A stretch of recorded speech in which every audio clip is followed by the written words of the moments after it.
Good morning. Today is Wednesday, March 9th at approximately 10:10 a.m. Beautiful March morning, and the Streets, Traffic, and Refuge Committee meeting is called to order. Madam, let's see, make sure I got the right one this time, okay? Madam Clerk, would you please call the roll? Alderman Boyd. Alderman Vaccaro. Present. Alderwoman Boyd. Present. Alderman Bosley. Present. Alderwoman Schweitzer. Present. Alderwoman Pihl. Here. Chairwoman Tyus. Present. 6 present, you have quorum. Thank you. Okay, our next order of business is approval of the minutes. I'd entertain a motion that we approve the minutes of Thursday, February 17th, 2022, and Tuesday, March 1st, 2022 committee meeting. So moved. So moved. Second. Second.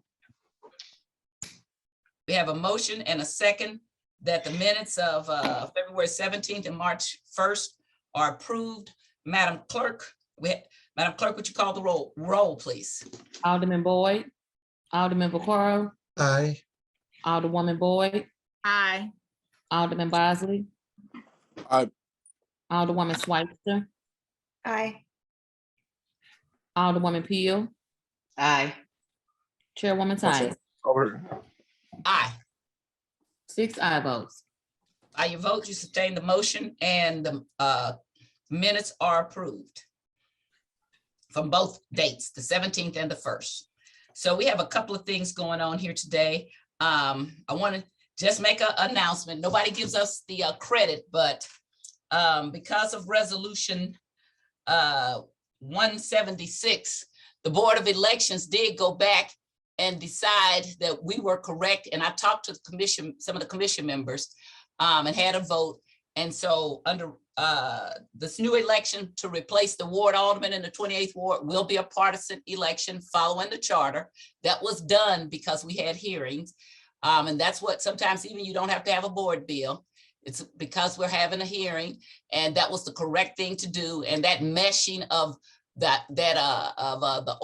ordinance of Proposition D and attempting to mesh with the charter just did not make it. And it should not have been tried to attempt to be done that way. And the reason why we put it back on the calendar is because I want to vote it out of committee and then do a report to the full board about what we would like to see done, and send some kind of letter over to the Board of Elections about the resolution, and also that just in the future that the charter is the predominant document. There's no provision at all about a meshing of a ordinance and the charter. The charter is predominant. If it's we do the ordinance, or if some people get out in the street and do the ordinance, it is still the charter. And so their whole attempt looked really kind of foolish. And I heard from people all over the city, and got a big long list of people now who want to talk to me about Proposition D, because as I said, a lot of people did not understand that you could get 50% or 60 or 70% and still have to run another election. And they agree with me about if you're partisan and you want to be partisan and proud that you have a right to do that. Nobody ever keeps anybody from being nonpartisan. That's why we always had a petition for those people. So I'm happy to hear from all segments of the city, because I knew that in my community, they were very upset about it. But now I'm hearing from all over the city about, I didn't know that. So we're doing good work here. I want to thank you, and we're going to get to that. But first, we're going to, we have two, and then we have another resolution that we're going to speak to. We're going to start a process about how we're going to do it. And that's about the investigation of the city's handling of nuisance properties, which is never, what I found out, I wrote the resolution just for North St. Louis. But in the meantime, I heard from South St. Louis aldermen who said they had the same problem. And so it seems to be a citywide problem that we have nuisance ordinances, but we have very little enforcement in certain parts of town of the nuisance ordinances. So we need to figure out how we're going to do this, who we're going to bring before us, and how we're going to get that started, because that is a joint meeting of both the streets and the public safety committee. And we have the chair of the public safety committee here, so we'll have both people who are the chairs here. And it's important in my neighborhood and all over that when people are becoming nuisances, or especially businesses, because that's what we have in North St. Louis. We have a plethora of businesses in North St. Louis that should have been closed down a long time ago, and they're open. And they're so open and notorious that when something happens, the police can tell you, oh, that's been going on for 20 years. Then why is it still open? If it's been a nuisance for 20 years, why is that business still open? Why haven't we closed it down? And I think further investigation will point to, we have a problem in the building division, but more likely we got a problem in the legal department with the people who are supposed to be closing these properties down.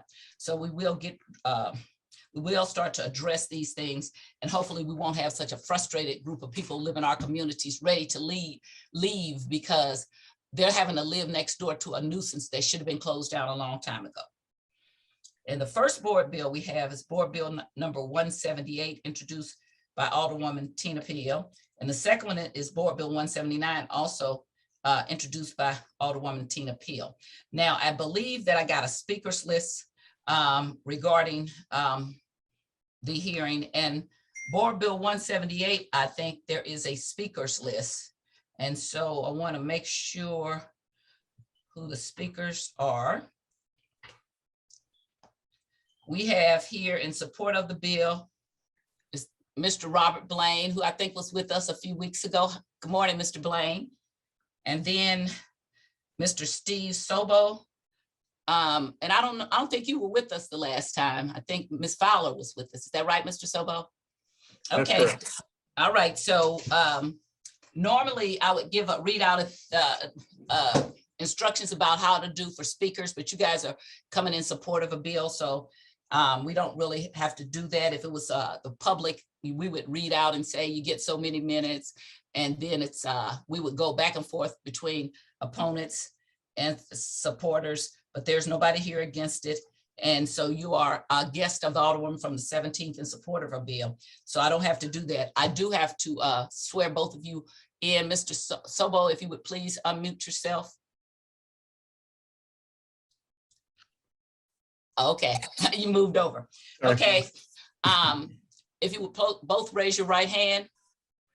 And if you don't swear, you can say affirm. I'm going to say, do you swear or affirm that the testimony you're about to give before the Streets Committee today on Wednesday, March 9th, 2022 is the whole truth, nothing but the truth, so help you God? I swear. Affirm. Mr. Noble? Affirm. Okay, thank you so much. I appreciate it. Okay, so we got that out of the way.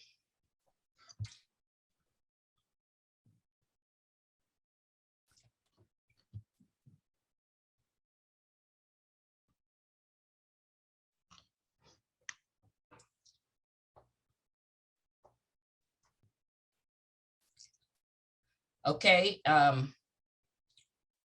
and so Alderwoman Pihl, I see here that you have some visuals, but there's not anything that we need to share the screen with or anything. You just provided it as a handout. Is that correct?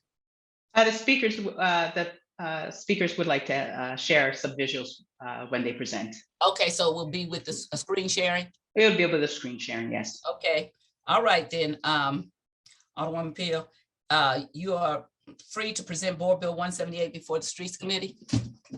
Great. Thank you, Madam Chair, members of the committee. The petitioners for this Board Bill 179 are WashU University Medical Campus and the St. Louis Children's. I'm in a meeting, so that's Oh, what. okay. Wait, excuse me, wait a minute, we can hear. All right. Go ahead. The petitioners for this Board Bill 178 are Washington University Medical School Campus and the St. Louis Children's Hospital. Board Bill 178 seeks to conditionally vacate airspace on blocks 3970 and 4589 along Newstead. It is 1,967 square feet that is looked to vacate. And what this vacation is are air rights. And it is to support the construction of a pedestrian bridge to connect the new Washington University Neuroscience Research Building to the rest of the medical campus.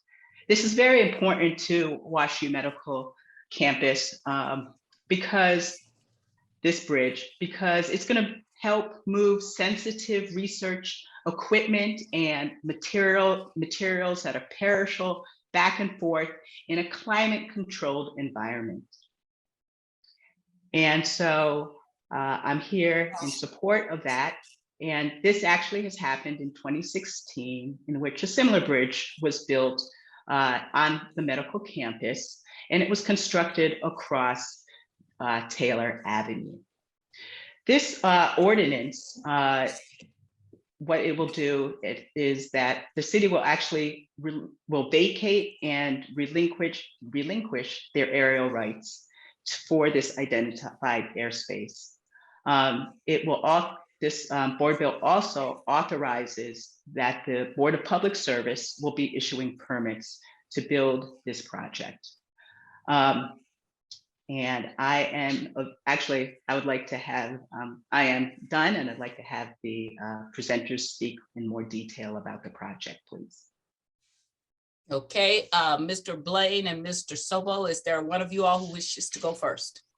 Yeah, I will go first, Chairwoman Tyus. Again, we just wanted to thank you and the rest of the Streets, Traffic and Refuse Committee for taking up Board Bill 178 today. And special thanks to Alderwoman Pihl for introducing the legislation and working with us to move this project forward. Again, my name is Robert Blaine. I'm the Assistant Vice Chancellor for Medical Public Policy at Washington University.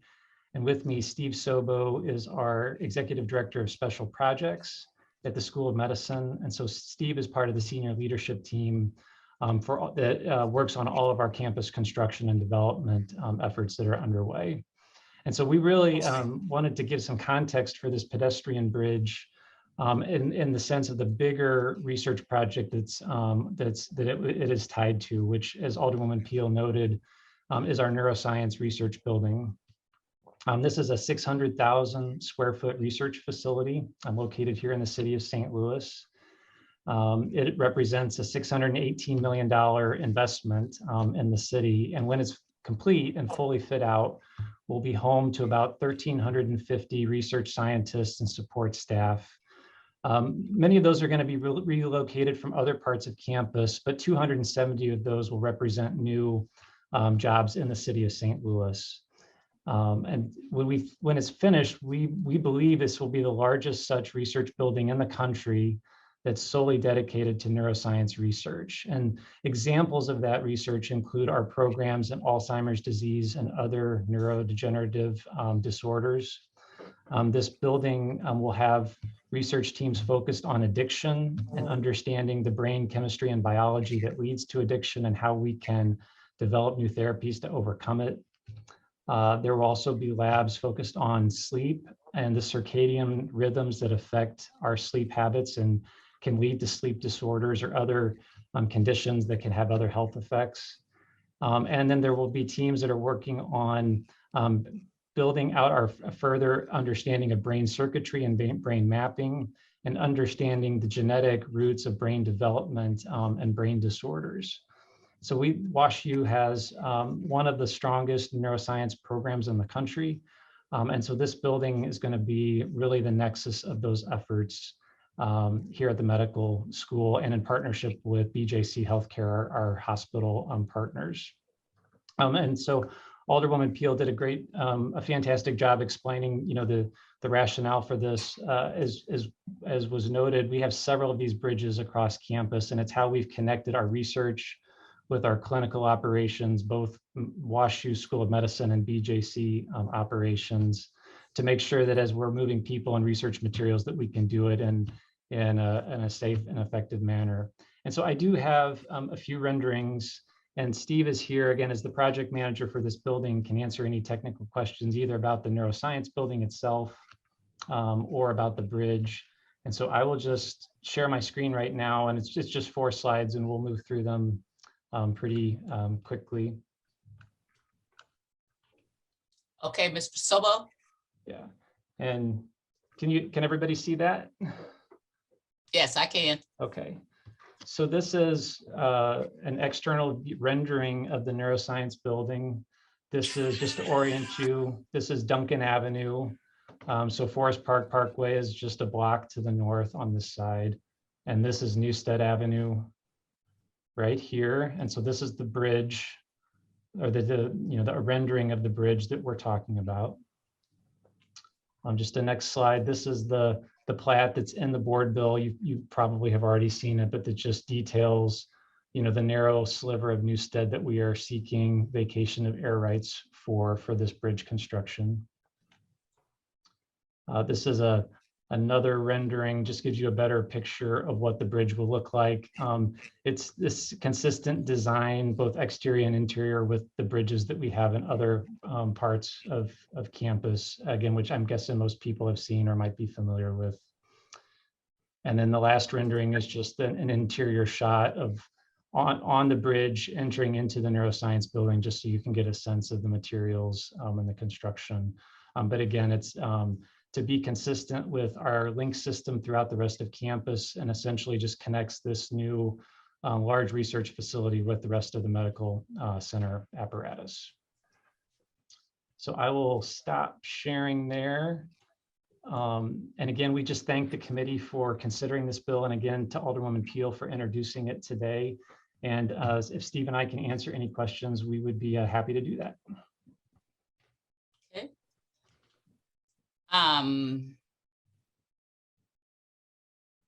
First, I'm going to start with the vice chair.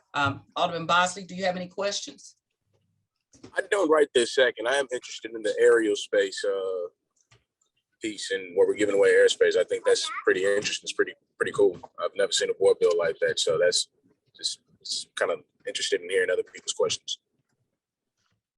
Okay. Alderman Vaccaro, any questions? No, maybe a few concerns, but I'll Okay.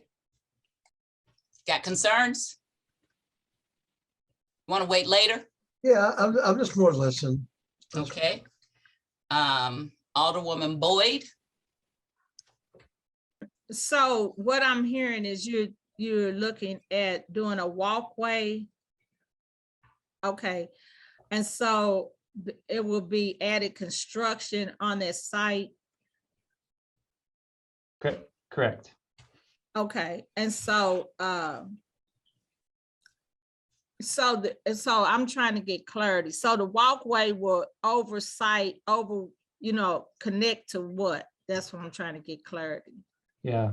So it will connect. So we have a link, bridge system that connects most of the hospital and research buildings on kind of the western edge or the western part of the medical center campus.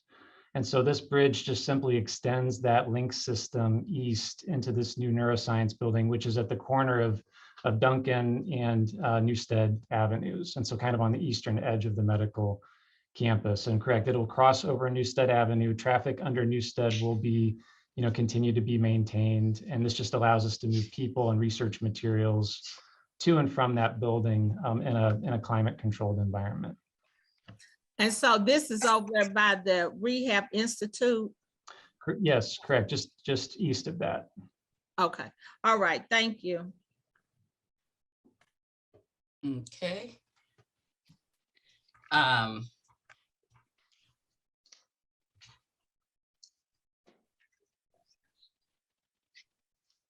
Alderwoman Schweitzer. Thank you so much, Madam Chair. And thank you for taking questions on this. I'm looking at the board bill and it says in item 8, in the use of the airspace over the public right of way, all necessary and appropriate safeguards to protect the public right of way shall be provided. And I do see the next line is about construction and regulations and requirements established by the Department of Streets. So during construction, will the public right of way also be protected, and will there be areas for pedestrians to be able to use the sidewalks? And as you know, that's a busy area. So how will you protect for that?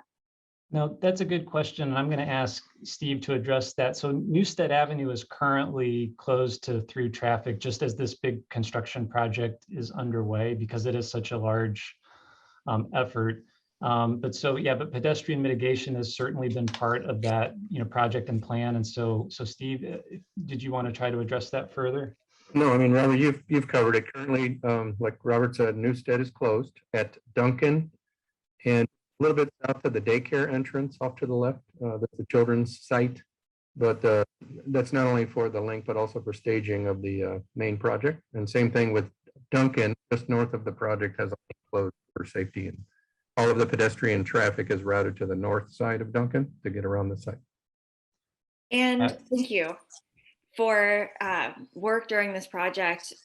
Have there been, I was speaking with Director Williams of the Streets Department a few weeks ago about this and what's in contracts for if there are areas of the streets that have been torn up or, you know, destroyed in some way or overused in some way due to the construction, how much the company actually doing the work is responsible for in terms of paying for the repairs to the streets and making sure that they look good after the project's over and the sidewalks look good. I mean, tell me a little bit about that. Yeah, so Robert, you want to go ahead? Sorry. Well, yeah, I'll start, and then Steve, I'll let you pick up. So 2 years ago, we actually worked with the city of St. Louis to improve Newstead Avenue in the same vicinity. We widened the streets, we replaced all the sidewalks, added bioretention features, improved the intersection at Duncan and Newstead to improve pedestrian safety and traffic flow. And so, I mean, this is an important lifeline street to the medical campus, and we spent $6 million of capital resources on that project, and so we're very interested in making sure that Newstead is kept in good condition and will be returned to a usable state. And Steve, you can speak more specifically about kind of what we'll do once Newstead gets reopened. Yeah, as Robert said, the project from 2 years ago improved Newstead. It not only made it more pedestrian friendly, it widened it. We worked very closely with Metro because there's also a Metro crossing there, but the street was improved from Clayton all the way to Forest Park Avenue with all new traffic controls, new islands, a lot of safety features for pedestrians to make it more walkable and friendly. And at the end of the project, we'll restore it to the condition it was in when we finished the last project. So it'll be all brand new. There's also bioretention basins that were installed in the area to improve a lot of the stormwater management of the area.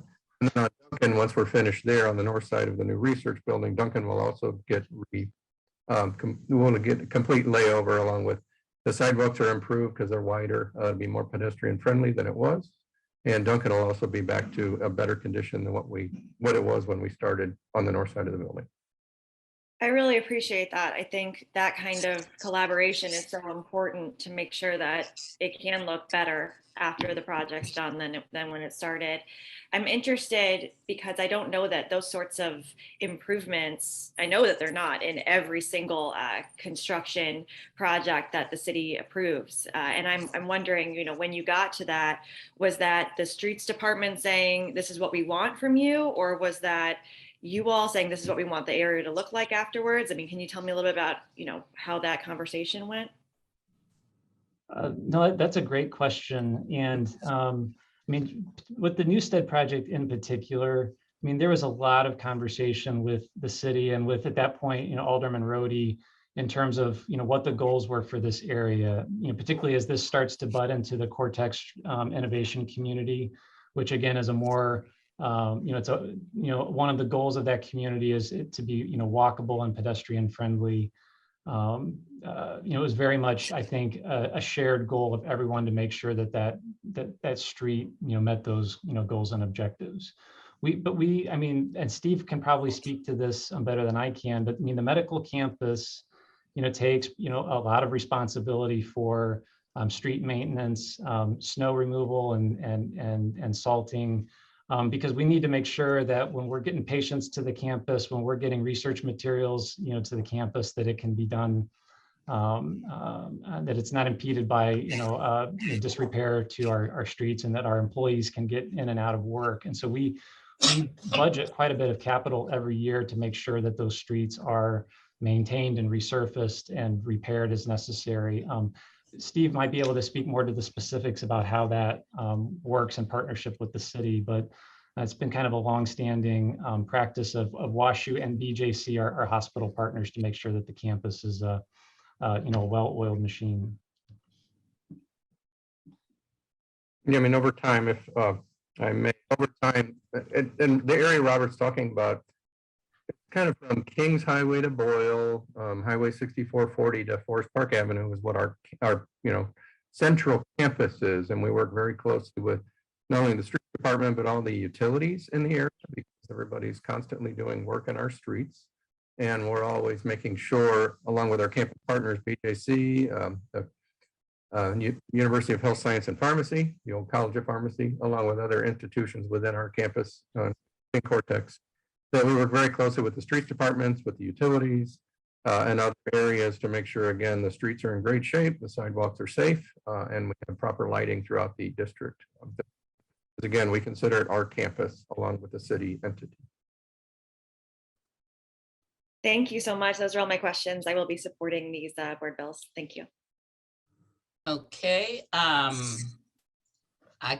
take it that Alderwoman Pihl does not have any questions of her own guest or herself.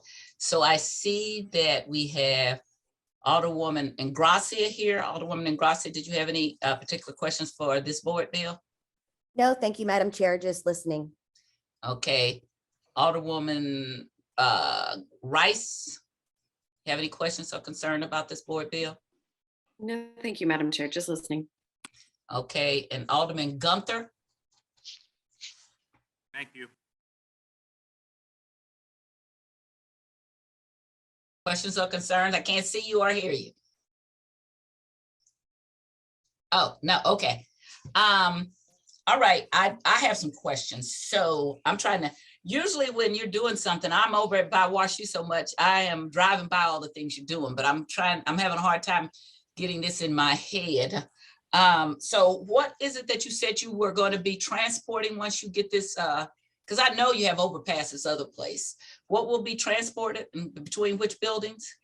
Well, again, this is primarily a pedestrian access point for the hospitals and our medical school facilities on the western edge of campus to be able to get to the eastern edge of campus. But there are occasions when we will move research equipment or research materials. I mean, again, I'm just thinking of example. I'm not a physician. I'm not a scientist, so I don't want to, speak out of turn here. But we might be taking tissue samples from a patient in the hospital that involve, spinal fluid or other related materials that we would want to get to this research building. And it's helpful to be able to do that in a kind of an enclosed and climate controlled environment. But, primarily, Chairwoman Tyus, when this is a way for people to move efficiently from the campus and also from the parking structures that are to the west of this building to access this research building.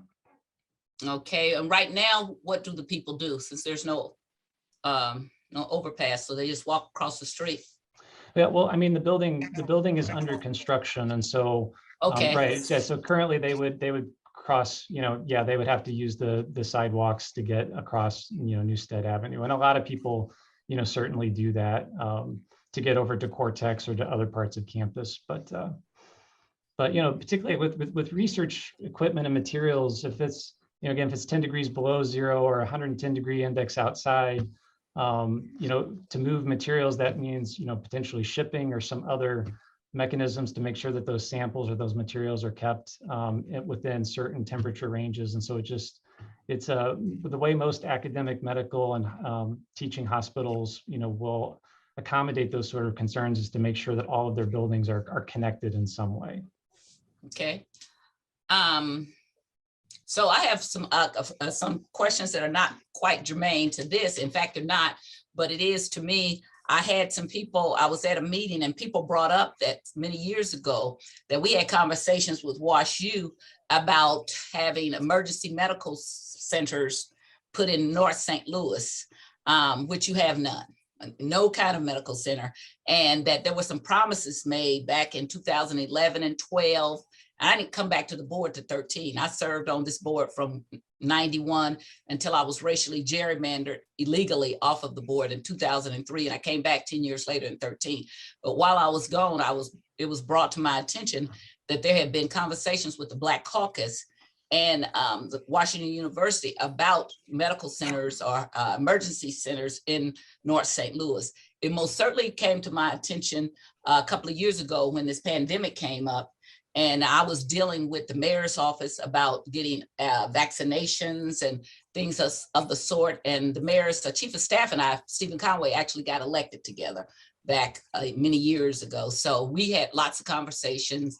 A lot of times North St. Louis did not have access to equal things. I actually had to get on the phone and call the governor's office and pull my card, which is I was elected before anybody in this state, before the governor, why we are not getting things that we should be getting in North St. Louis. And I watched WashU open a place to get vaccinations and testing right around the corner from the hospital.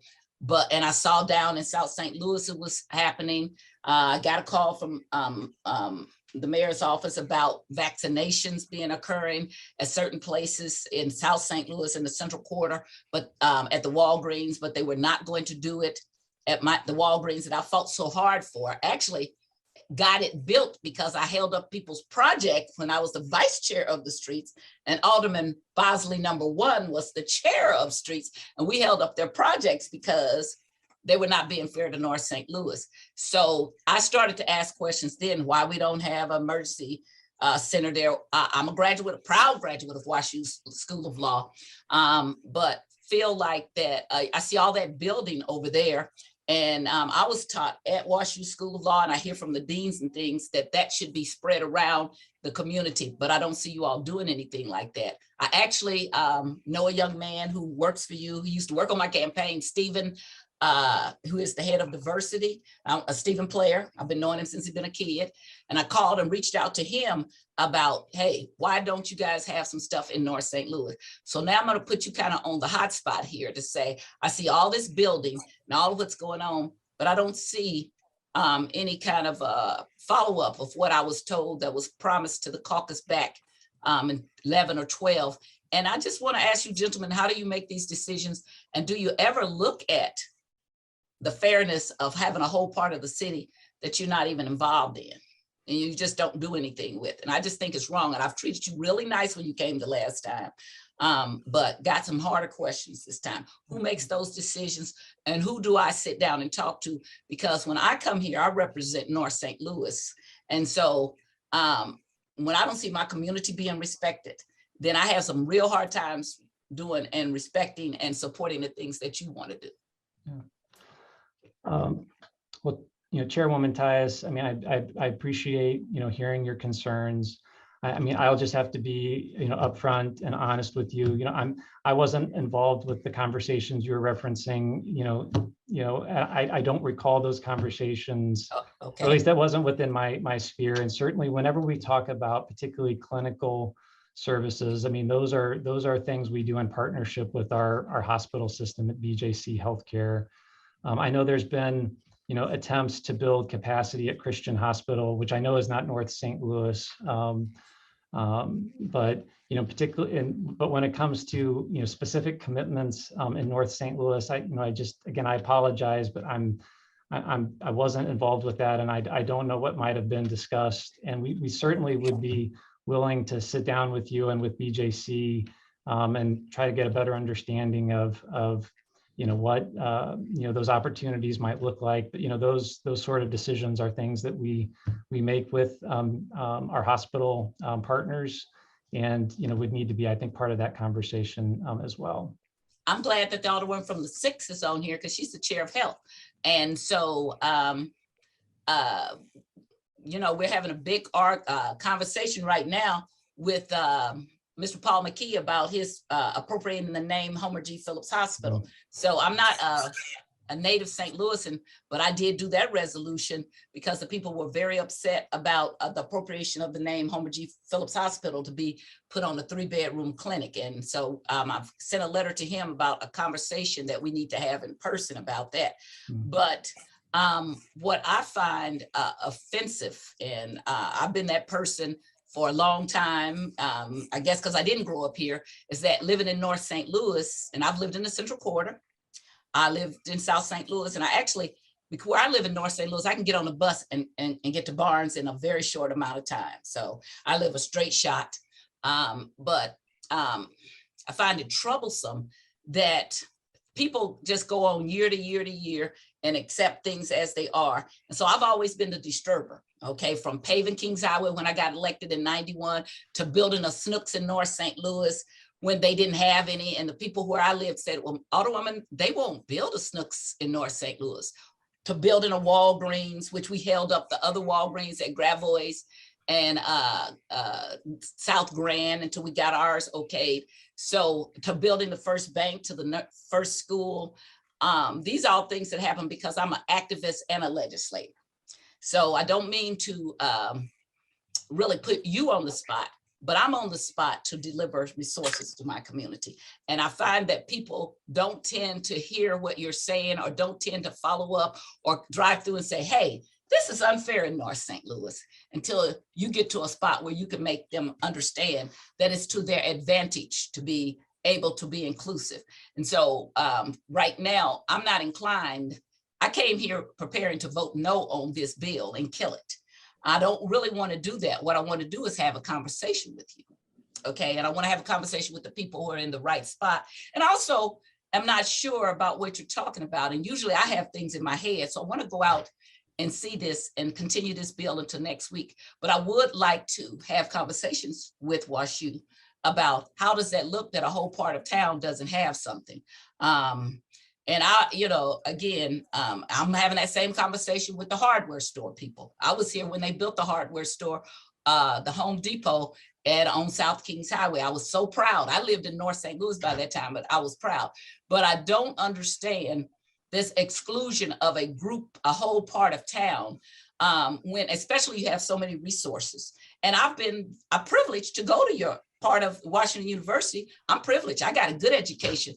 And my education tells me to put this to the use right now to say, we need to have some conversations about if we're going to keep coming here and doing all this stuff for you, what do you do for North St. Louis? Okay. So I'm not going to kill the bill. We're not going to vote against it, but I am going to hold it. I would like to spend this next week. I'm going to have another meeting next week. I would like to have this conversation with people who, and I will talk to who was the chair of the caucus at that time. And I'd like to start a conversation about what we can do in North St. Louis and not just act like we don't exist, because we do. And it's not just really unfair. I actually live right down the street what used to be the Black Medical Center that Black doctors built on Kings Highway. And I live right down the street from that site. And we ended up, when I got in office, now it's a church, it's a big church there. But I just find it so offensive that a part of town doesn't, anytime I can say North St. Louis doesn't have, I'm offended, okay? Be it a hospital center, a sit-down restaurant, a grocery store, a hardware store, all of these things. And I've been saying this for 30 years. So you're not the first person that I said that to. It really is not, should not be an automatic job. That should be something that the mayors have done. But the mayors didn't live in North St. Louis, so they didn't care. But I actively live in North St. Louis. And I care, not because I can't afford health care. And as I said, I can get to Barnes faster than Alderwoman Rice or Alderwoman Ingracia, because I live that close to it. I don't live that far. But there's a lot of people who live north of me and who don't have my privilege and my money, and they need to be serviced. And I think that the place that I went to school, which is Washington University, ought to be doing something better than this. And so I would like to have a conversation with you, gentlemen. You can also tell me who else I might need to talk to. And I told Stephen Player that I was going to do this at some point. June Fowler, whoever you put together. We have the chair of the caucus here, Pamela Boyd, Alderwoman Boyd, who lives much further north than me. And it's just not fair to our citizens that we don't work together and put pressure on people like Washington University to do better. Well, Chairwoman Tyus, I mean, I just say that, we have, sought to work in partnership with, our government partners and in collaboration for a number of years. I understand your desire to have an additional conversation and appreciate, at least keeping this bill, active and under consideration. I don't want to do anything against WashU. I want WashU to do some things with us, okay? And that was if you talk to Craig, it wasn't Craig that was there who came to that meeting. I want to say it wasn't Craig, but the other Snooks. We had a meeting. Actually, I brought them up to the corner of Natural Bridge and Kings Highway, and we had a big meeting about why Snooks wasn't in North St. Louis. Okay. And my husband has a master's in urban affairs, and we brought people in, and we had that conversation, because if I don't do it, then who? Okay. Because it's very important to me that I got a good education. That's because a lot of people made sure that Sharon Tyus can get that education. So for me, then I have to put that back. So it's not just you. I had it with the Walgreens people, and it's so amazing to me. I had it with the bank, which is now US Bank. I had it with the people in the school board while we didn't have new schools, and they've all been productive. That's the great thing I like about it. It's not to hurt people.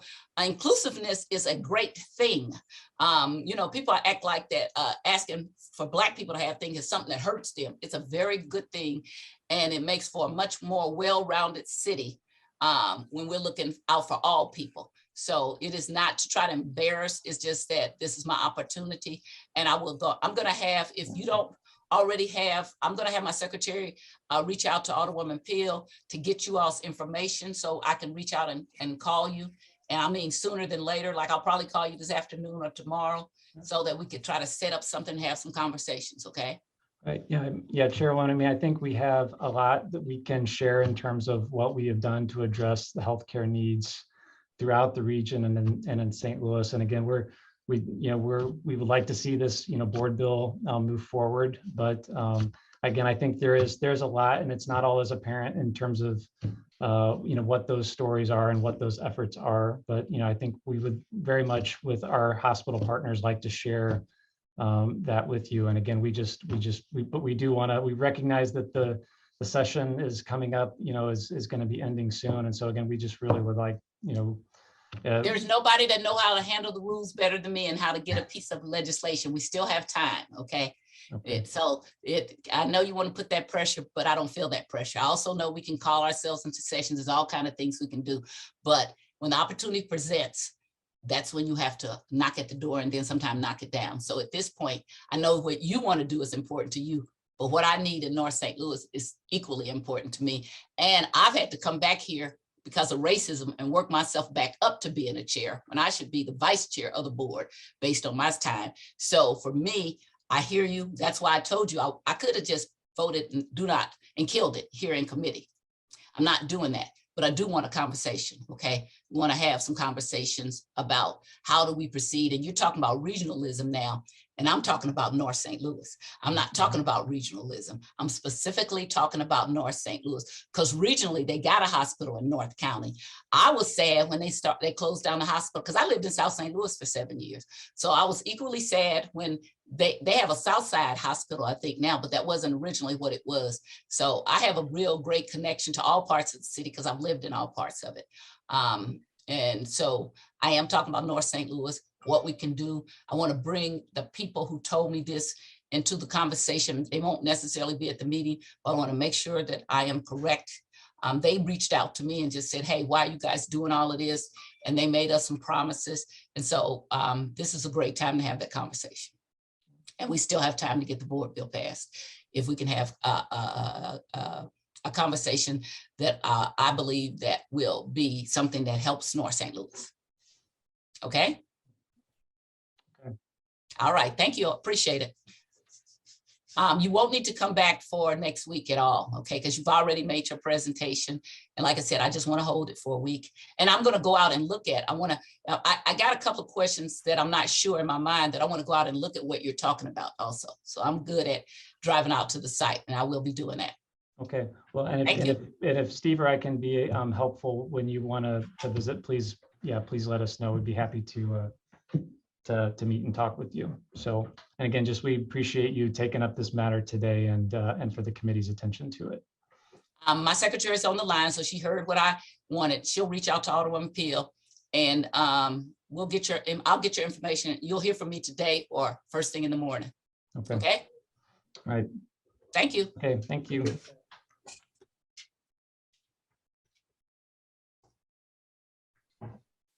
Alderwoman Tyus, could I make a statement, please? Sure, go ahead. I just want people to understand the Black Caucus and North St. Louis is not asking for special treatment, they're asking for fair treatment. And so Alderwoman Pihl needs to understand, if you don't know the history, you can't help the future. And so what you're doing is what your previous person that was before you did. They're constantly building up over there and ignoring North St. Louis again. So when you make decisions and look at what you do, make sure that you're looking at how we were treated and how we were ignored as the North Quarter. And so I don't think you're aware, but the North Quarter didn't always look like that. But until people that were before you pulled all our dollars, then you left us with nothing. And so now we're scraping to try to get back up again to where we were. Thank you. I would like to make a comment. And, go ahead. And so my comment is, I fully support and will work together on this. I think this is a great conversation that you have brought up, in order to, provide equity for the entire St. Louis. And so I do feel that this is important and we will move forward in terms of doing that. So thank you, Chairwoman Tyus, for doing that. Okay. And I've had conversations with WashU before bringing this board bill up regarding looking at what the city and the constituents need. And I was going to mention, or I will mention now today, in terms of continuing that conversation. So thank you. So what I want to say is that the conversation goes on too long. Okay, people make promises and promises. So this promise was made while I was off the board, and I've been back here 9 years. And it's not just WashU. That's what happened with, I'm telling you, literally, the Walgreens at South Grand and Gravois, they have been dealing, the people who were building Walgreens, they were dealing with me and promising me Natural Bridge and Kings Highway and promising me. And then they just kept stringing me along. And then they came in here to knock down the Walgreens, was at Gravois and Grand. And they looked right into Alderman Bosley in my face, okay? And we said, nope, you're not building anything. And a funny thing happened on the way to protest. They wrote a letter the next day, okaying the building of Walgreens. Well, do we like to do business like that? No. That Walgreens is doing fine, as is the Snooks that's at Natural Bridge and Union. But unfortunately, sometimes the people who we're having conversations with are comfortable where they live. And so you have to make them uncomfortable. So when I talk to you all, and I want you and Mr. Alderwoman from the 13th to hear, when I talk to you about how disappointed I was that you all brought up a voting issue in the month of February, I want you to know how disappointed I am. You all have not understood how much you insulted me and the Black Caucus with that, okay? And I just, I'm furious about it because I was cheated at this Board of Aldermen. And then my people were stopped from voting, and that when people don't even hear you, when you start saying this is not the time. If I come to your birthday party and start a fight and I don't hear you, I want you to know that you will remember that. I remember you all bringing up an issue about voting, not sitting down and having a conversation, not listening to senior alder people, getting defeated in big time, wasn't even near having the votes that you needed. But more pointedly, I remember that you all disrespected Black History Month. And that's very important to me. And I have fought for Black history at this board, and also Women's History Month. I fought for us to be called Alderwoman, and fought it and fought it and fought it. So sometimes people who are new need not be so, and I use the word naive, but I really mean arrogant, and think that you can just walk over people and not hear their concerns, because you will. My mother always says every dog needs his tail more than once. So you will need votes, and you need not partner yourself with people who are being tone deaf. And I'm talking to you, Alderwoman Pihl. You need to not do that in the Black History Month and vote for that. That was nothing that was going to even get passed. And it certainly did not need to be a voting issue in the month that we celebrate all the hardships we had to be able to vote. You have to not just look at Washington University. You and the Alderwoman from the 13th just were tone deaf to me, okay? Just did not hear. The minute Black History Month came up and voting, if you all don't know that, I'm going to be sponsoring a lot of resolutions so that we can understand about voting. I stood in line with my grandmother while she tried to get registered to vote. And they had all these little things. They had, oh, do you know every senator in the United States? Can you quote the Constitution? Those and poll taxes, all those things were done. So sometimes younger people don't know the pain of voting as a Black person, or they dismiss it and think that they got a stronger issue. But you don't have many stronger issues to me. And you also don't make enemies or people who are upset with you about something you had no chance. You need 20 votes to change a rule. You guys were no place near it. And so you just really upset a lot of people for no reasons, is what I want you to understand, okay? It was not a paramount. And then you did not have a proper amount of time to have conversations with people about what else could be done. I myself do not drive and Zoom. I don't do it. Alderwoman from the 27th can tell you, I'll ask people, are you driving and Zooming? But I also do not believe in taking people's vote away from them, okay? And so when you all are insensitive, you better understand that comes with a price. Now, this wasn't it, this bill, but it does come with a price when you don't hear. And we tried to make you hear, and you just thought, I don't have to, but you do have to come down here and work as a group of people together. And if you don't, you will find out you will get very little done. So you make your decisions the way you want to, but you will get very little done insulting a group of people. And I feel like that's what you all did in Black History Month. And I will tell you that if you insult my community and my culture, I will not take it well. Understood? Okay, let's go to the next board bill, which is by Alderwoman Pihl. It's board bill number 179. And I'm sorry, I didn't have the other board bill read, but Madam Clerk, would you read the preamble to board bill 179? Board Bill 179, introduced by Alderwoman Tina Pihl, an ordinance establishing 1,000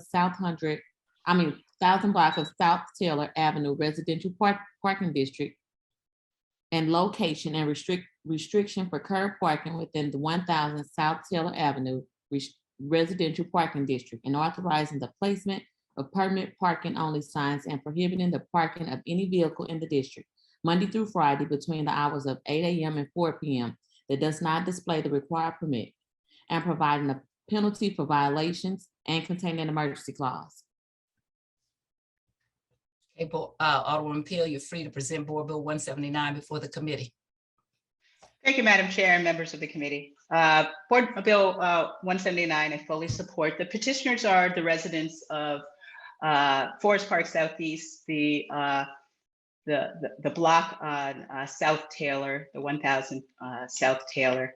They have requested to establish a parking district on that block between Arco and Gibson because U Medical Campus and St. Louis Children's Hospital, BJC, and all the other businesses, the employees do not want to pay for parking on the medical campus, so they park into the neighborhood.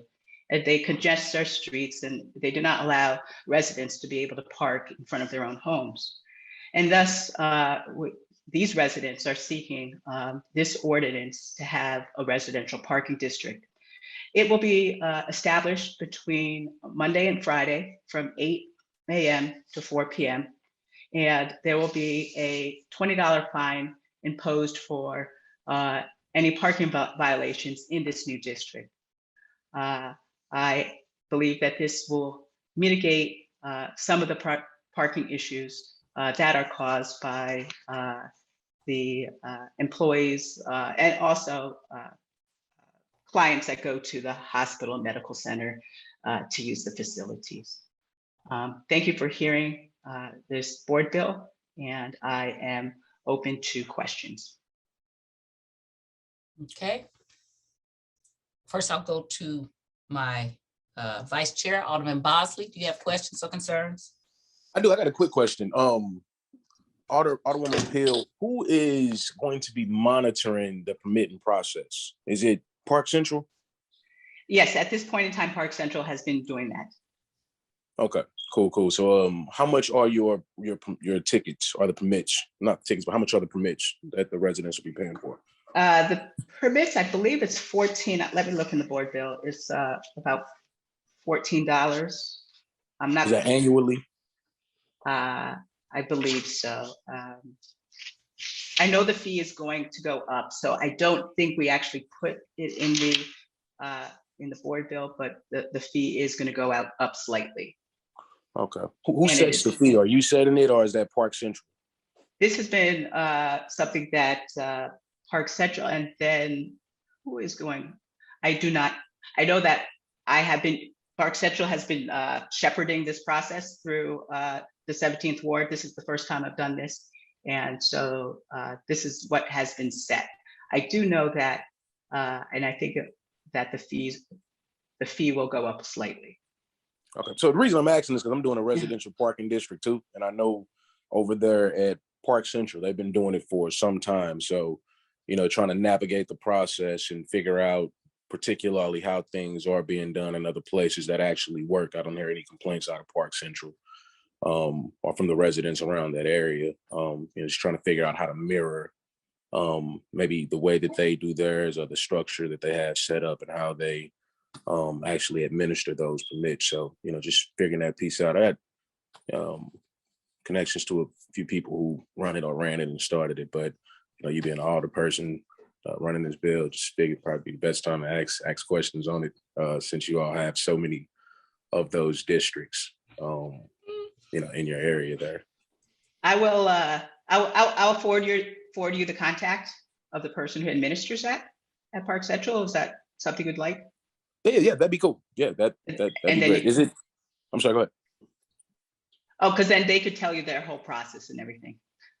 Okay, cool. Other than that, I don't have any. So once again, it's those residents did it through a petition. They went out a petition for. Yeah, they did a petition. It's all in this board bill right now with the signatures. Collected enough signatures for that, and we're able to go to BPS and everything else and get this through to the board bill. Yes. Oh, so this was self-initiated. This is self-initiated. Yes, this is all of the parking districts in the 17th Ward. I remember there was a possibility of having something near where I actually live, and it is something that the residents have to go out and petition and get their block or wherever they want that district enough residents to approve that's going to happen. Okay. Yes. Awesome. Well, I appreciate it. I have no further questions. I think you've answered them well. Thank you. Okay, Alderman Vaccaro, any questions? No, just I won't support it. And I know they did this in the 16th Ward. All it does is move traffic over to the next guy's block. They're public streets. I don't do them over here, and I just don't see myself supporting it. I didn't support it when Tom Oldenburg did that. I get it. But if we do it in front of every single restaurant, like in my ward, I'm pretty sure I could run every business out of the neighborhood. Because, they get complaints about the church, that on Sunday, that there's a parking lot, but it overflows onto the street. I just think these are, I don't support it. But anyway, that's just my comment. Alderman, you need to have a valet service outside your ward so that when people pull up, they can park someplace else and then they can be valeted into all your restaurants. How about that? I would love that, okay? I'm thinking maybe we need to do something. You just got to go upscale with your parking. There you go. I know there's something there. Okay, and he has been very vocal about not supporting these things, okay? Alderwoman Boyd, do you have any questions or concerns? I don't have concerns or questions. I guess, well, the concern I have, because I hear Park Central, and so who enforces the violation? Who gets the dollars and how do they enforce it? Because as we know, a lot of times we put things on paper and nothing happens. So how is that going to be enforced? Yeah, they give me a ticket. I don't want to pay it. Now what? Well, the tickets are coming out of the parking, I guess the treasurer's office, whoever does the parking enforcement for, all areas of streets in St. Louis in terms of giving the tickets out and then collecting the revenues will go, into the city. So what role is Park Central playing? I'm confused now. Park Central plays the role in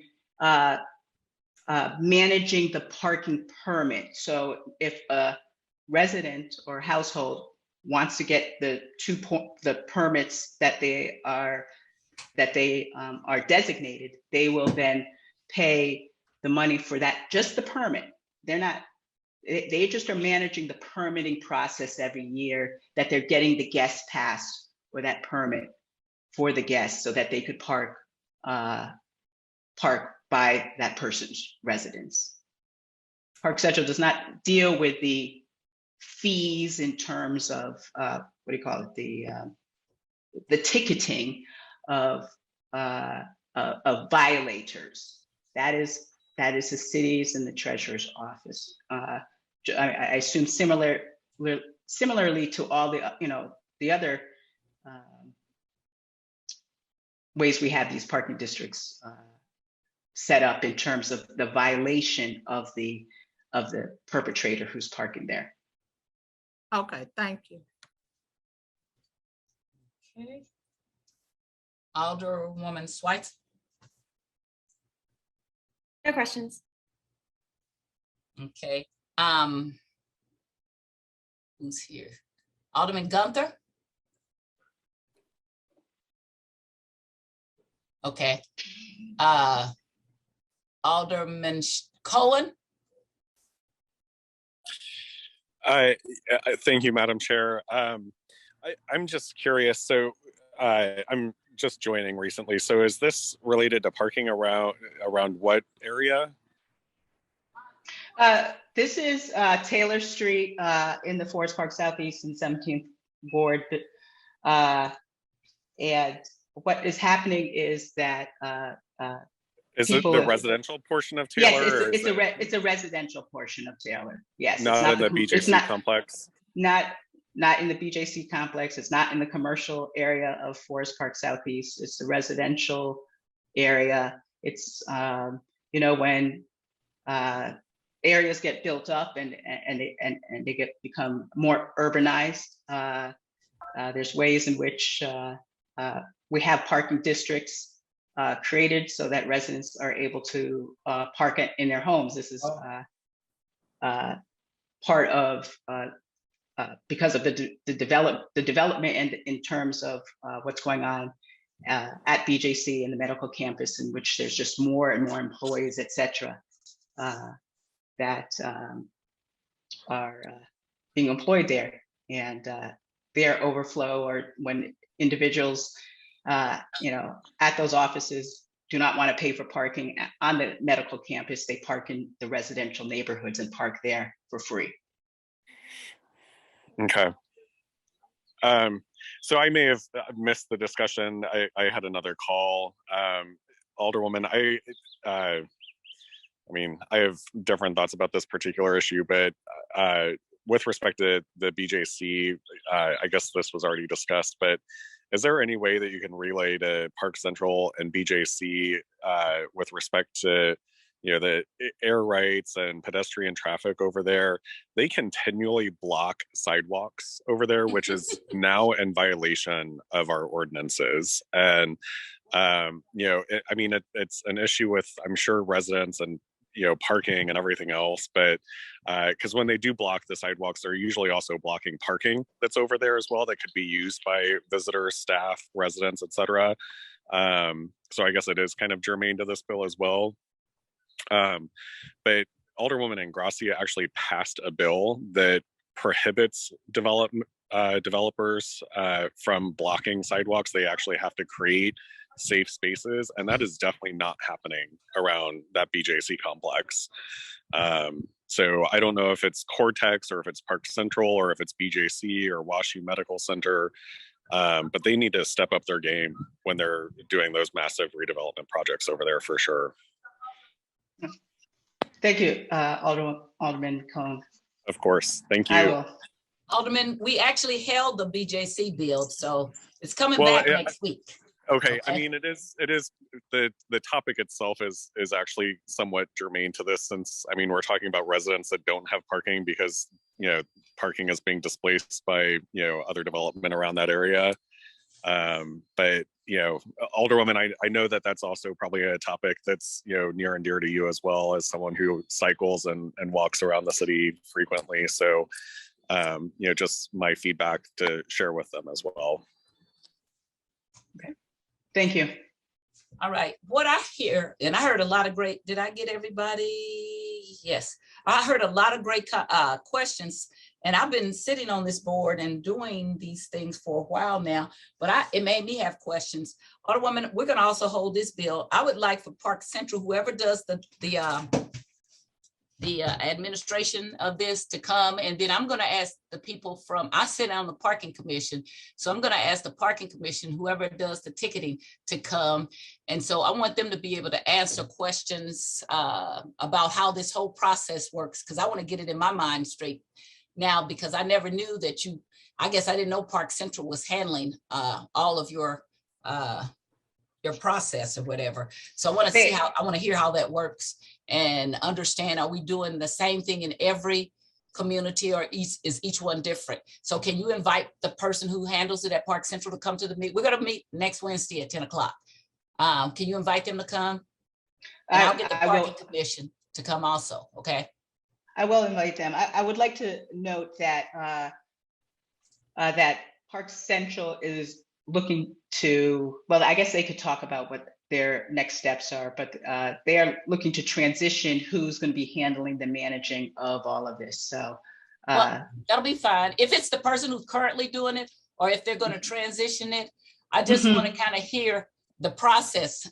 It piqued my interest with the questions that came up, and I thought I understood it. So whenever it starts to get murky with me, I like to make sure I understand what I'm passing. I don't want to come back later and say, I didn't know I passed that. So if you could just, whoever that you want to present, I'd appreciate it.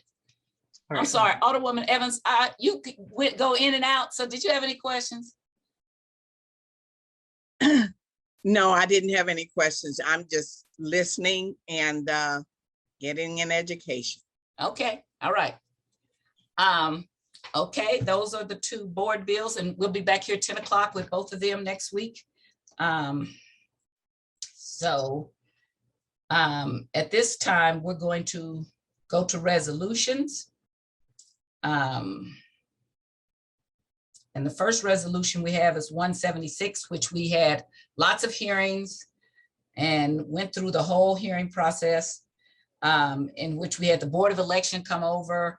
And I was at the point of sending subpoenas out to some other people when I was notified by the Board of Elections that they had a meeting last Monday, not this past, not this Monday, but the Monday before.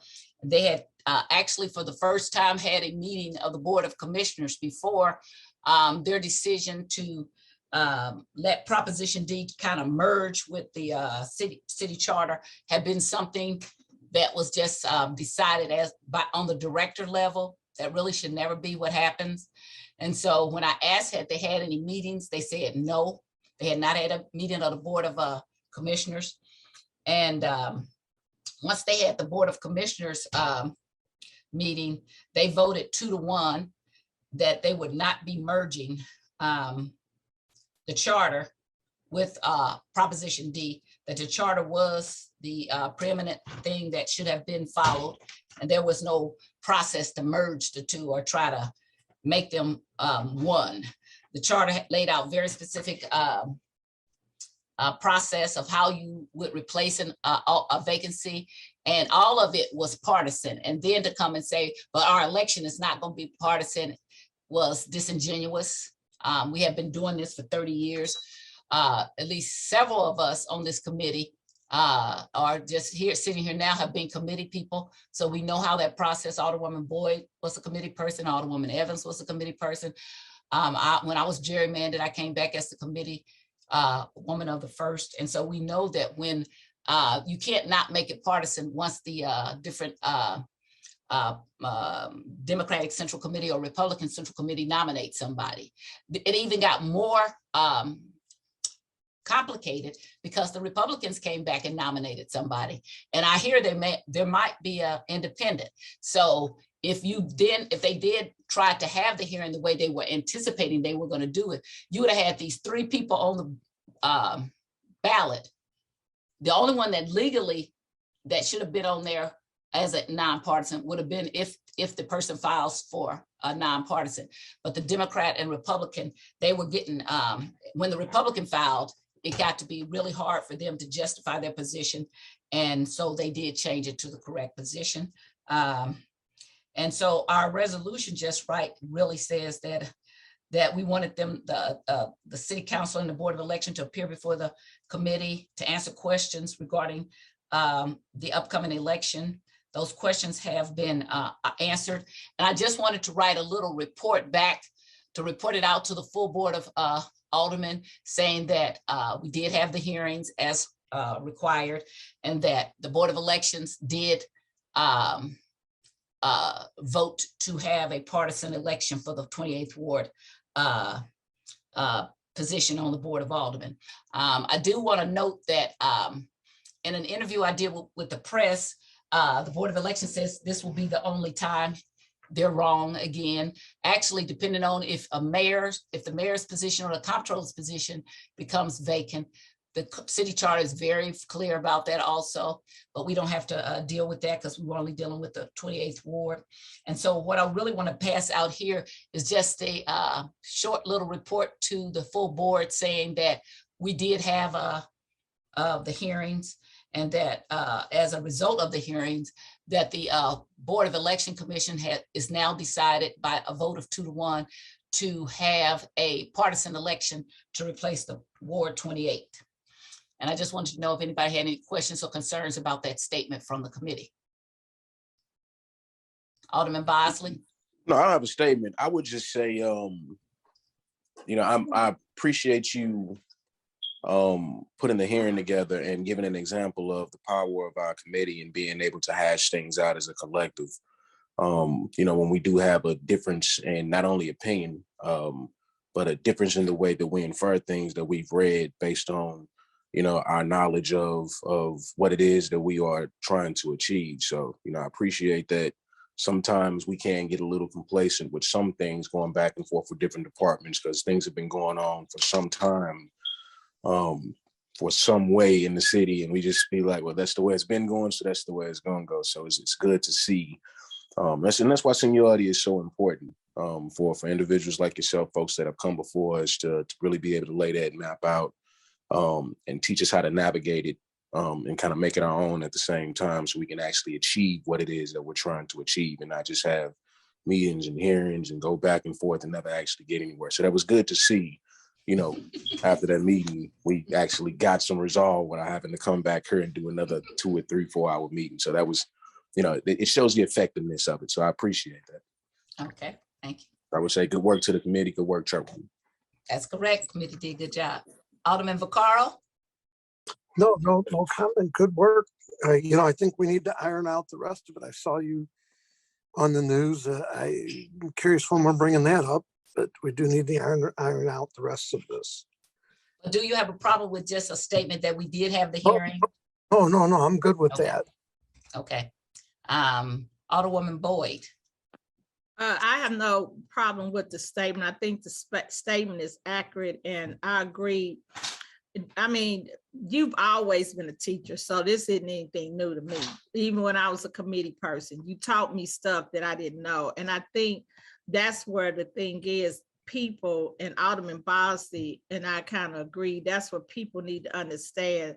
Seniority, it really at times can help you to learn processes and let you understand how things are done. And so this committee did a lot of work, but we got the results. And so that's what we're trying to do. We're just trying to educate people, or you are, to say, you know, this is how you do it, to make sure people understand. And it's interesting because after we did all that work, and then the Prop D person still feels like, you don't know what you're talking about, I already know. And I'm like, no, she constantly has challenged you all and we won. And not even so it's about a win or lose, but it's to show on paper, this is what it says, and you're in non-compliance. So thank you very much. And I look forward for the next fight. Okay. Alderwoman Schweitzer. Thank you very much. I appreciated having the conversation. I don't know that the Streets Committee was necessarily the place we should have had the conversation, but I'm happy to be able to have participated. And I had seen how their logic moved through the different, when the charter was silent, that they picked up the ordinance. So I could see that it could be interpreted both ways. But I do think that it was really good to have the discussion, and I'm glad that a decision was able to come to that made the rest of the members of the Board of Aldermen feel more comfortable. Thanks. So we'll say to you, streets didn't have to be. It actually was a joint street and legislative committee. The chair of the legislative committee didn't have time to do it. I asked him about doing it. I would never disrespect him like that. I think he told you when I first said it was going to be joint that he had okayed it. Otherwise, I would not. I don't try to move things around, but some things are important enough. We actually can have other kind of committees too.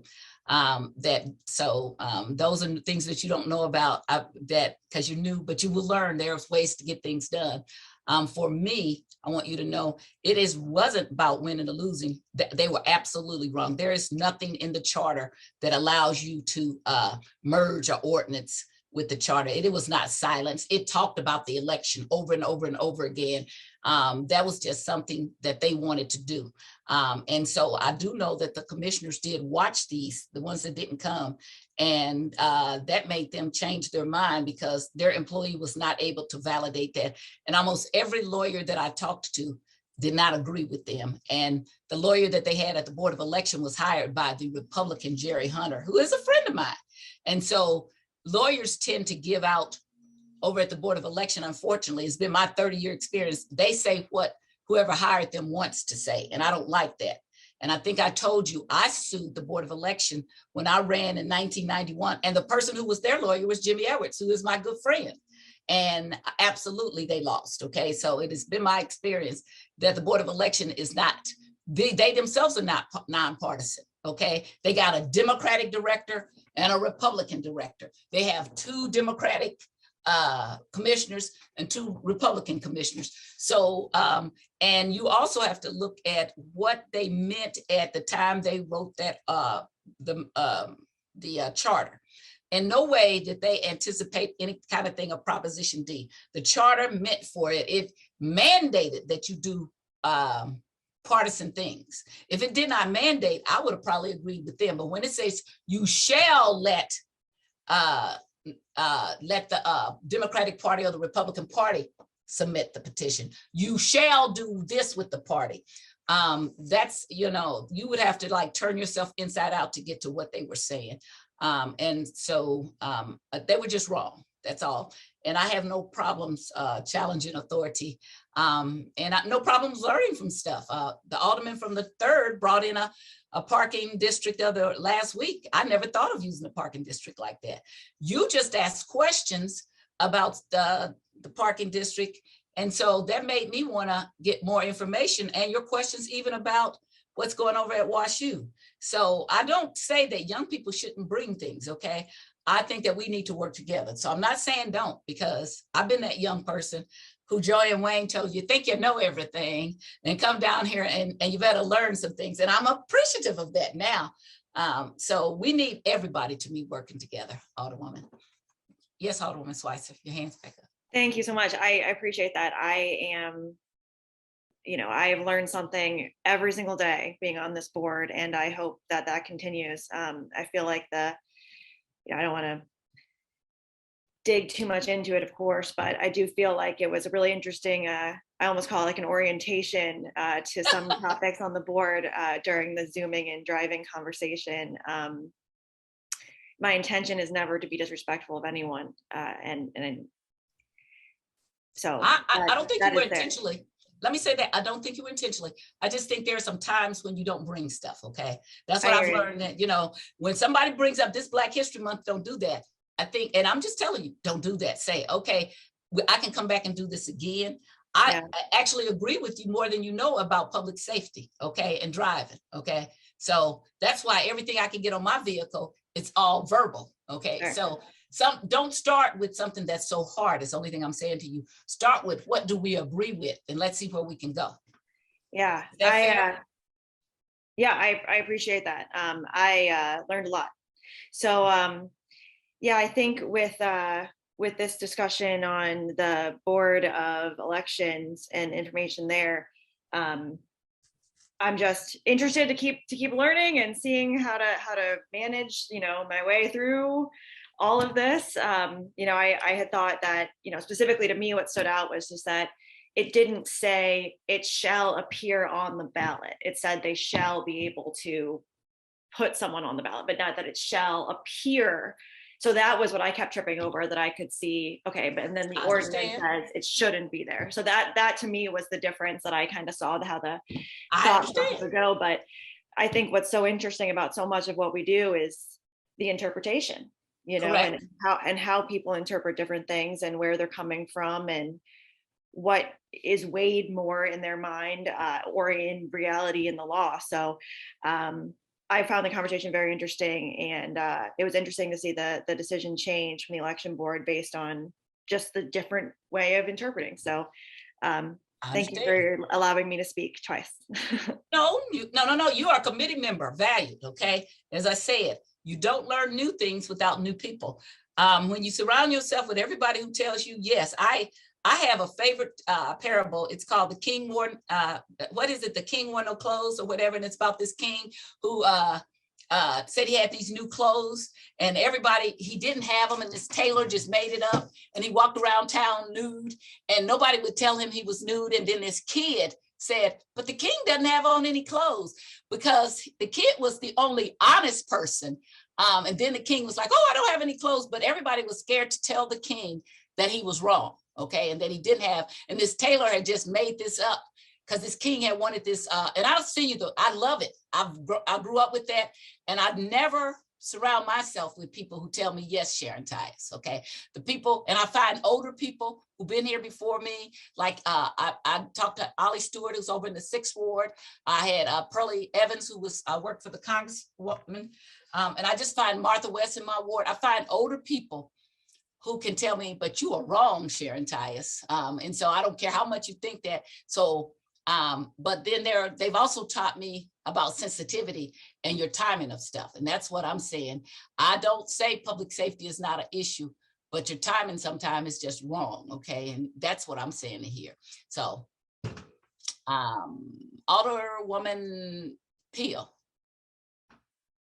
did you have any concern with the statement I want to send over? No, I don't. I thank you for the hearing. I learned a lot.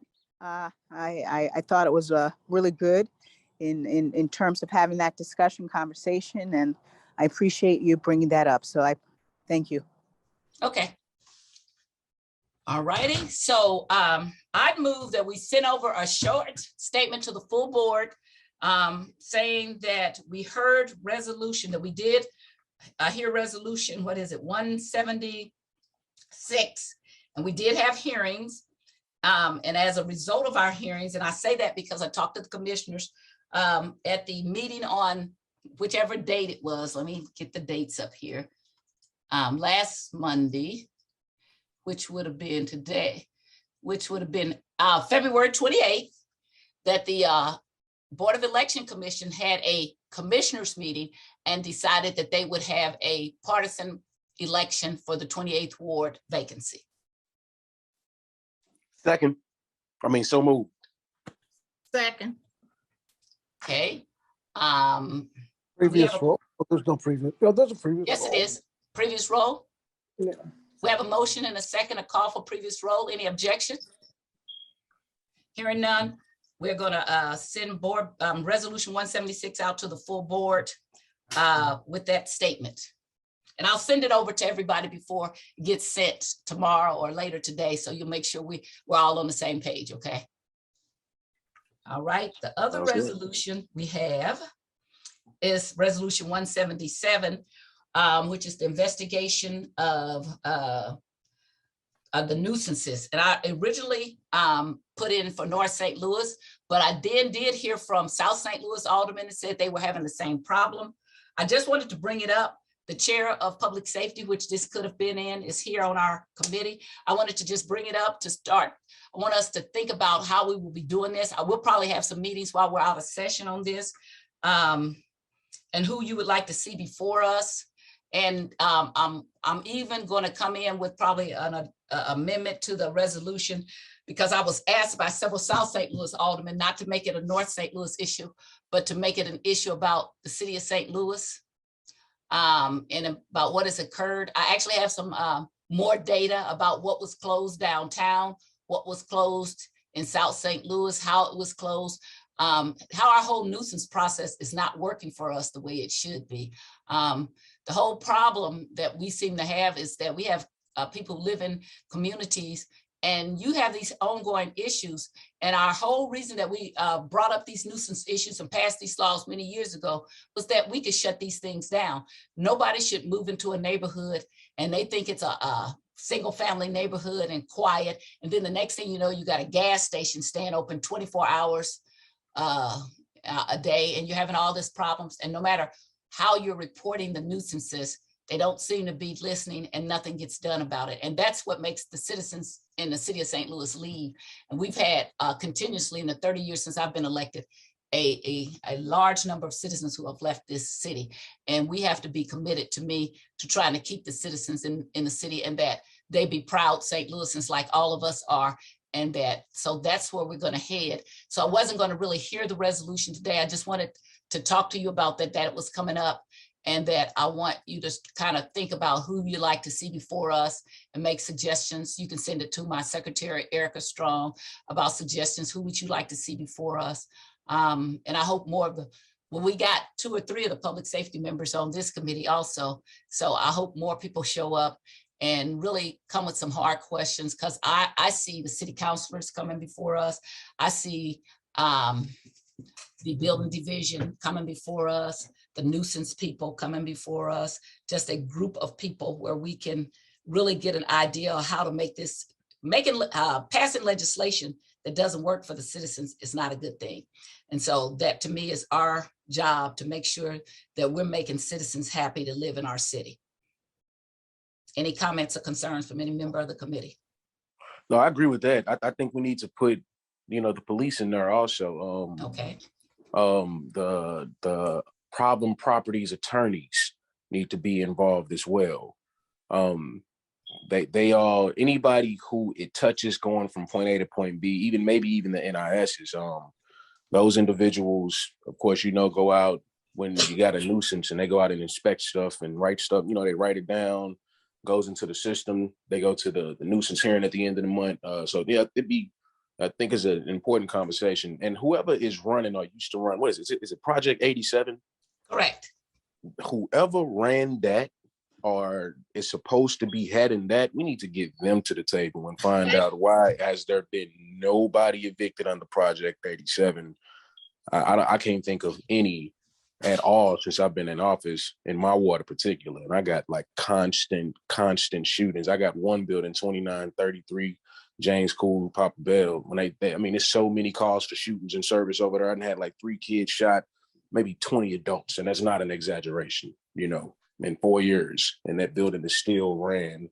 I've had the problem properties attorney there. I've had the problem properties officers there.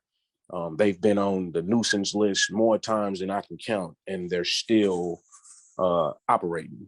And, you know, they have multiple facilities, multiple apartment complexes. That whole block is the same way. It's crazy thing. It's been like that for over 10 years. And the whole hood know about it. Everybody know that these are places where all the shooters be at and everything. So, I mean, it's interesting.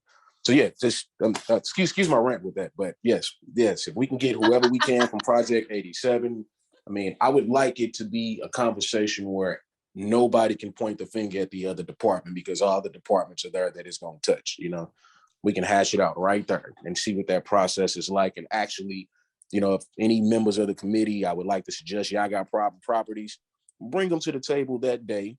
And let's actually start the process immediately. And let's go ahead and follow it down the pipeline to see what happens before, you know, April comes back. It shouldn't take them within, I think every month they have a nuisance hearing.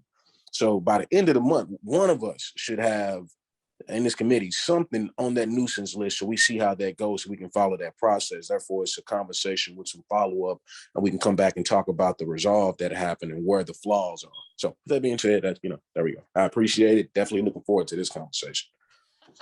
And that's why I wrote the resolution, because when I tried to figure out how the process and the steps, they didn't match up at all, okay?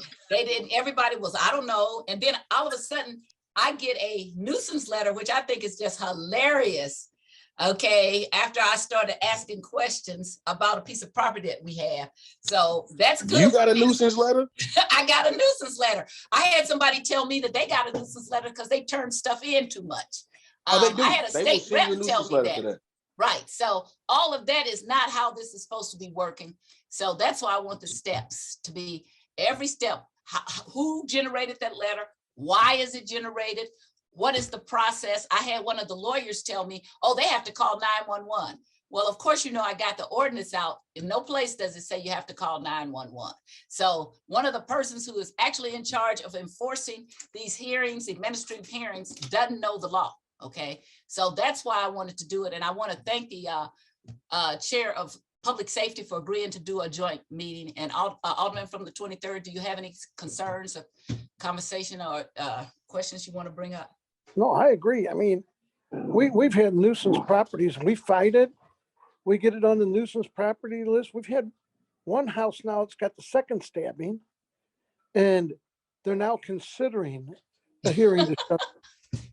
I'm like, you know, and the good people leave. We're not having the problem with the gas station stuff like, but we are having problems, you know, and if you don't believe that the drug houses are happening over here, of course, we just had the overdose and die, but these are our problem properties are, you know, yeah. But anyway, I'd like to know how come when you follow all the process, why they keep saying, I mean, the question they asked me on the one the other day is, well, do you really want to make this guy homeless? Well, you know, again, there was second stabbing there. I guess, anyway, no, I'm so much in favor of this. So anyway, I'll jump off. Okay, Alderwoman Boyd. My thing, first, they, Alderman Bossy, they disbanded the Project 87. I spoke to them because that was my question 3 years ago. What happened to Project 87? They disbanded it. Second of all, I have, and I know I sound like a broken record.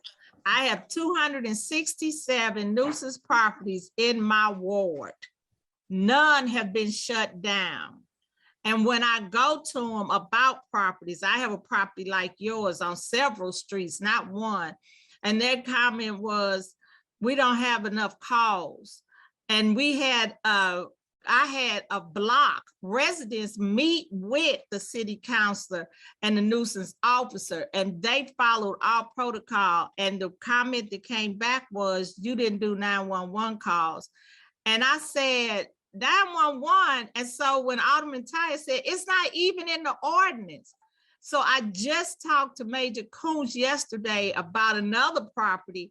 And I said, help me understand why we can't close this down. She said, well, it's no 911 call. I said, it's not even in the ordinance. What are you talking about? I said, but they constantly, this is a business, shooting, selling drugs. I mean, they're in total violation. And they said, we don't have enough calls. So I'm excited because I've been fighting this ever since 08, not just 2017. I've been fighting this since 08. And so I feel for all the people that have 1 or 2 properties. But my question keeps coming back. I have 267 nuisance properties and I can't get them closed down. I think we need to have EIU there. We need to have the building inspectors there because they're frustrated also. I just got a text from the building inspector. He said, I didn't put them in court. They don't show up. He said, I don't know what else to do. So I think this will be exciting. This will be what the people say, a ball buster for the city. But people know we are tired of living like this. So thank you. Okay, and so I also hear maybe the municipal judges, the city judges need to be here to explain why they're not handing out administrative closures, okay? So I want to have everybody from the beginning to the end, and maybe it's something wrong with our ordinances. Sometimes we write ordinances and we need to change things in our ordinances and you don't understand it. You think you've written an ordinance and that works, and then you find out it doesn't. And that's why you have hearings to then go, oh, this is a problem that we created. Maybe it's the Board of Aldermen that created it because we left some kind of loophole in there, or we left somebody with too much ability to use their own judgment. And that's when you stop saying may and you start saying shall. And why don't we get reports back when they have these administrative hearings? Then we need to have reports back saying this is what happened and this was the recommendation. So I think that we've missed some things, and that's why I want to have the hearing, because I was here when we've done several versions of our nuisance ordinance, but I had never really dug into it until I heard about the 911 calls from something that happened in my community. Mostly we don't have nuisance houses, but we have a lot of nuisance businesses. And as I told you all, how frustrated I was when the chief of police, we had that triple homicide in the 4900 block of Cobrillion that had nothing to do with Cobrillion. The people didn't live there, but they came from a store that we have been trying to get closed down for 25 years. We never let them get liquor, but they still have had murders inside the store, murder outside the store, shootings. And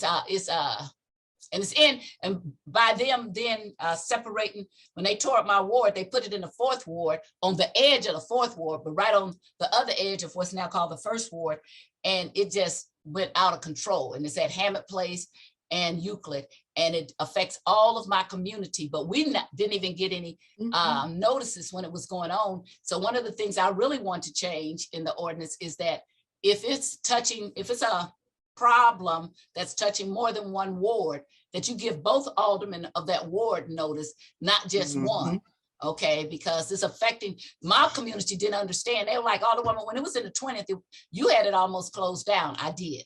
Then it went to the 4th, and the 4th has had about 4 aldermen, 4 or 5, and it just it exacerbated, and it shouldn't happen like that. The same, we got Salamas. I'll name names, and then we had 38 properties in North St. Louis that the feds came in and they were doing single cigarettes, selling illegal cigarettes.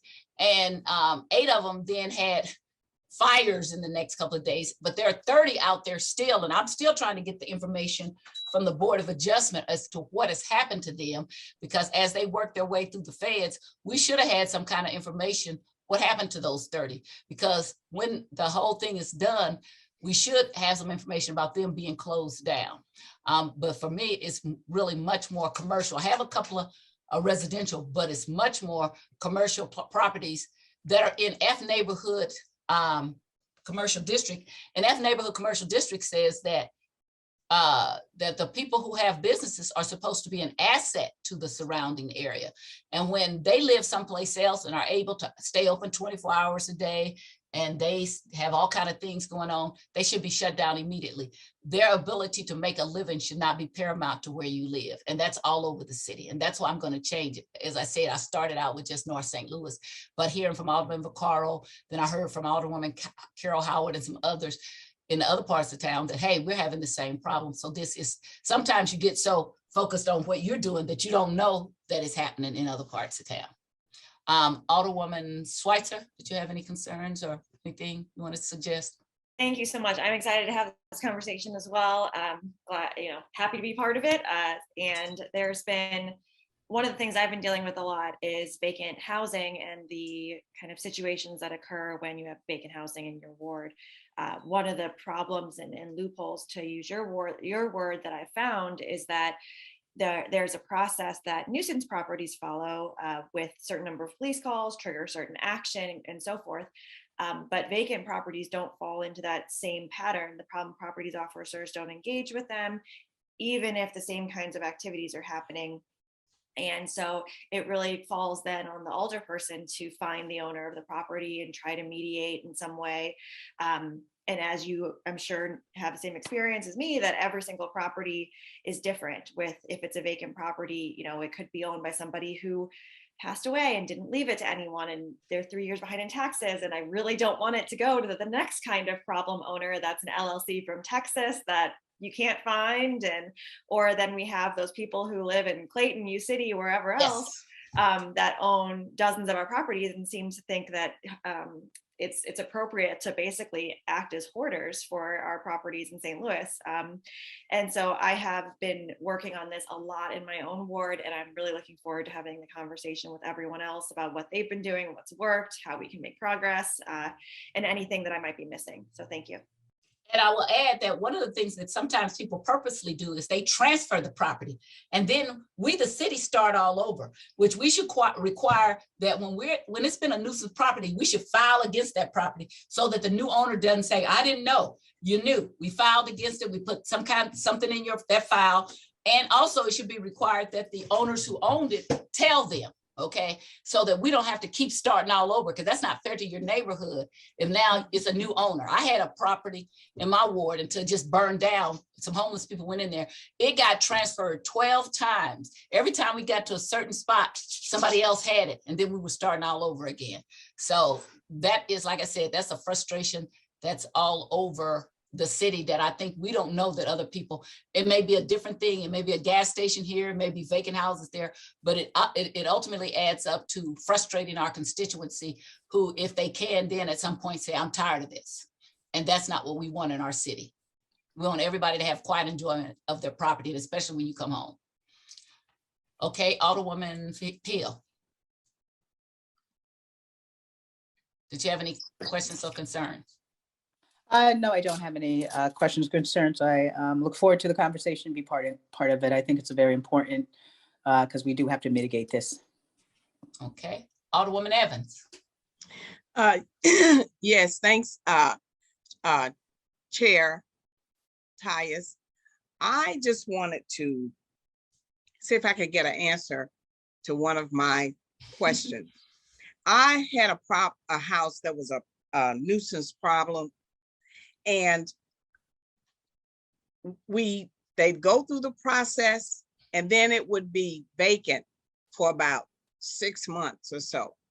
But then they would have someone else come in there that would have the same MO, So then you claim it as a nuisance problem, and then we go through the process again. And this had happened about 3 or 4 different times. So how do we combat that? I mean, because how do they keep getting the same type of people in the house that presents a problem? So I think that's one of our loopholes that you're talking about. Let's just say, what if, because what I was told in just inquiring is that if people have a nuisance, and then if they stop being a nuisance for a year, then it takes it off the list. Maybe we need to have a list of these are the nuisance property and keep a list that goes on 4 or 5 years. Don't take it off a list. That way, if the same problems come up, we got a database that we would have saying 49, 72, whatever, it's been a nuisance and these are the problems. And then you don't have it for 6 months, but when you bring it back up, you hit that database and all those problems come back up. That's what I'm saying. I think we need to update our ordinances. Yeah, because I couldn't understand how they kept getting the same type of people in there. I mean, just activity, loud, Grand Central Station there, you know, and you keep saying, well, how are they getting the same type of people in there? Because in 5 years in North St. Louis, they closed down. In 5 years, one property. One residential property over in the 21st Ward over on Lexington. In 5 years of the whole North St. Louis, one property. That's disgusting. That is. So so having that law and then there's no repercussions, there's nothing you're going to be responsible. Of course, the landlord or whoever the owner is going to do that over and over again. Yep. So that's it. Okay, I see Alderwoman and Gracia. Did you have any questions or concerns?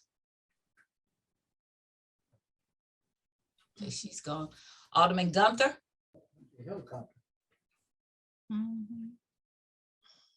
Okay. All righty. So then that's the conversation we've had about the resolution.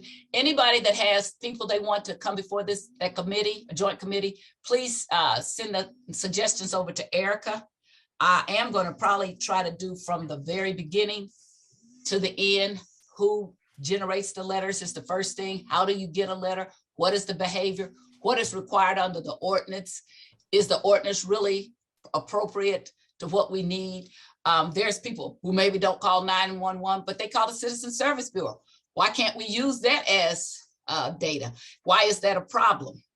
Why are they only looking for 911 when it doesn't say that in the ordinance? These are all the things, again, I think that we thought we had a really good ordinance, but it's not working the way it's supposed to work. So if you would send your list to Erica. Next week, we're not going to do it. We're going to take care of Alderwoman Pihl's things. And then after that, we're going to get started and we won't have anything else before us so we can get it done. Okay. Any other questions or concerns? Put in the chat and I'll send it to Erica too. I put in the chat who else we should have. Okay. All right. All right. I move that we adjourn. I'll second it. Okay, all those in favor? Aye. Aye. Opposed? We are adjourned. Thank you so much. I have the greatest, even though the Streets Committee is stretching out, I still got the best committee in the city, okay? Bar none. We're doing good work. Thank you.